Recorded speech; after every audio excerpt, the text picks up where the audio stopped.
आज की कहानी एक अनोखी राम कथा। एक बार एक राजा ने गांव में राम कथा कराई और कहा कि राम कथा के लिए सभी ब्राह्मणों को आमंत्रित किया जाए। राजा ने सभी को राम कथा पढ़ने के लिए बिठा दिया। एक ब्राह्मण के अंगूठे का निशान था, वह पढ़ लिख नहीं सकता। वह ब्राह्मण सबसे पीछे बैठ गया और सोचा कि जब अगला पन्ना पलटेगा तो मैं भी पलट दूंगा। काफ़ी देर तक देखता रहा कि पास बैठा व्यक्ति पन्ना नहीं पलट रहा है। इतने में राजा श्रद्धापूर्वक सबको प्रणाम करते हुए उस सज्जन के पास आने लगा।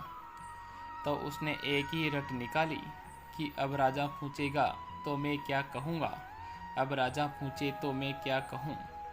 सज्जन की यह बात सुनकर पास बैठा व्यक्ति भी याद करने लगा, तेरी गति ही मेरी गति है, तेरी गति ही मेरी गति।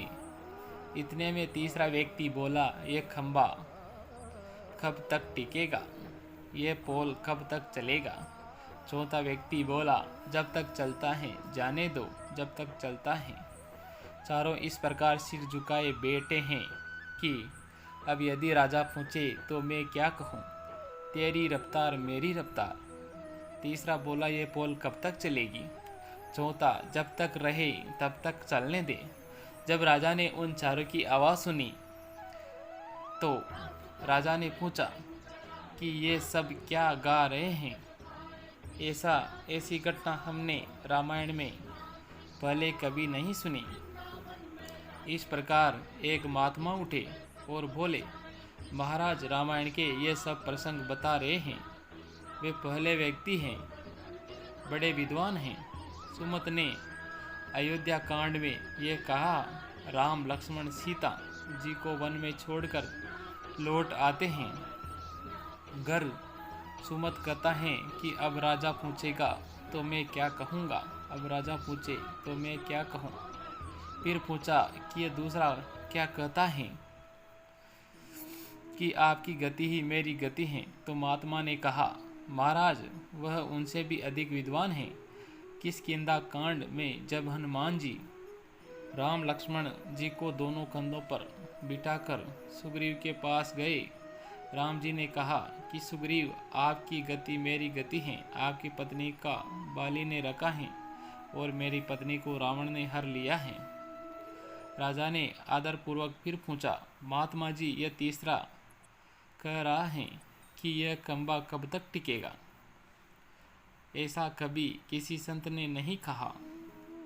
बोले, महाराज, यह तो और भी ज्ञानी हैं। लंका कांड में अंगद जी ने रावण की सभा में पैर रखा, तब प्रसंग में मेघनाथ ने अपने पिता से रावण से कहा कि पिताश्री, कब तक टिकेगा ये खंबा। पहले एक वानर आया और हमारी लंका जलाकर चला गया और अब कहता है कि यहाँ से कोई मेरा पैर हटा दे तो प्रभु श्री राम बिना लड़े लौट आएंगे। तब राजा ने कहा कि यह चौथा बोल रहा है। महात्मा जी ने कहा, महाराज, ये इतने बड़े विद्वान हैं कि इनकी बराबरी कोई नहीं कर सकता। ये मंदोदरी की बात कर रहे हैं। मंदोदरी ने रावण से कई बार कहा कि स्वामी, हट छोड़ सीता जी को आदर सहित राम को सौंप दें, नहीं तो अनर्थ हो जाएगा। तब रावण ने मंदोदरी से ये बात कही थी कि जब तक रहे जाने दो, मेरे दोनों हाथों में लड्डू है, यदि मैं राम के द्वार मारा गया तो मेरी मुक्ति हो जाएगी। इस पति शरीर से भजन वजन से कुछ नहीं होता और यदि मैं युद्ध जीत गया तो त्रिलोक में मेरी जय जयकार होगी। राजा इन सभी बातों में चकित हो गया और कहा कि आज हमें ऐसी अद्भुत घटना सुनने को मिली है जो हमने आज तक नहीं सुनी। राजा इतना प्रसन्न हुआ कि उसने उस महात्मा से कहा कि आप जो कुछ भी कहे, मैं दान करने के लिए तैयार हूँ। उस महात्मा ने बुद्धि से उन अनपढ़ अंगूठा निशानी ब्राह्मण को बहुत दान दक्षिणा दिलवाई।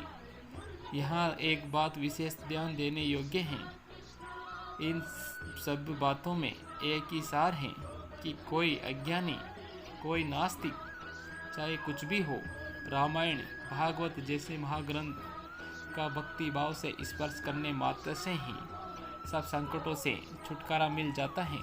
और अगर तुम परमात्मा के सच्चे प्रेमी हो गए तो उसे क्या बात है, यह मत पूछो कि कितना धनी हो गया। तो दोस्तों, वीडियो कैसे लगा कमेंट करके बताइए और वीडियो को लाइक और चैनल को सब्सक्राइब कीजिए। थैंक्स।